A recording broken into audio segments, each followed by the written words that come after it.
Today I'm going to be giving a lecture on gender and power in classical Islam. So I have a little bit from the books and reading that we did, but I also have a little bit from my own research and things that I've learned that I wanted to talk about. So the interesting thing is we go back and we look at the Quran, and the Quran says that men and women are equals.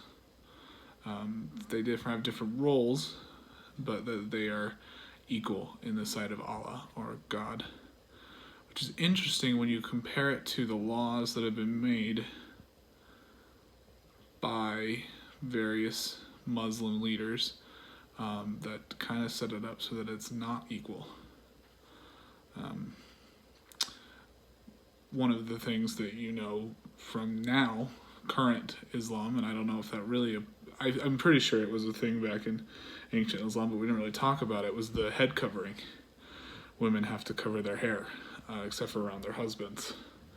Which kind of gives you the idea that men are definitely the predominant sex in Islam, and in that idea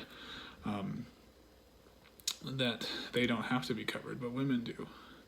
And the women are kind of treated as property of the men, which is interesting to think about.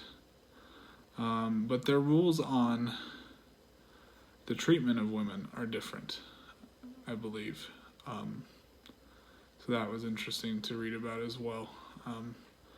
Harems were kind of interesting, that a man could be with more than one woman at a time. I thought that was a little interesting, just because Christianity teaches that, which is one other people of the book, which we learned about. Christianity is so set on, especially current Christianity, that marriage is between one man and one woman. And that's how marriage works. Although if you look back in the Old Testament, which the Quran has some of its information from,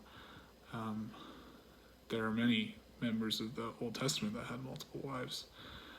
You see Abraham had 2 wives, Solomon and David had lots of wives and concubines. So, I mean, that's probably where they take it from, right? Is that they practiced it in old times, and both of them derive their teachings from the same era. So that's kind of interesting to learn about. Power-wise, it says gender and power in classical Islam. We kind of talked about this last time, but the leaders of the church had a lot of power, but there was usually a secular leader, and then there was the scholars, right? And so the secular leader would be the caliph, right?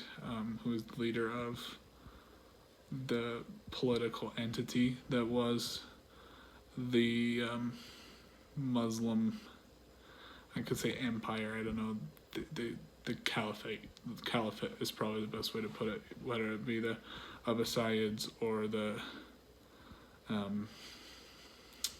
can't remember the other name now. It doesn't really matter. Any of the caliphates. And so that was very interesting, that they split it up so much, that partially because of the disagreements that happened after Muhammad died, but that there was a secular leader who led the people and appointed people in charge, and then there were the scholars that discerned the doctrine and made calls based on if the person was actually breaking the rules of the Quran or not. But women rarely held positions of power in classical Islam, which I thought was not too surprising, especially for the time frame that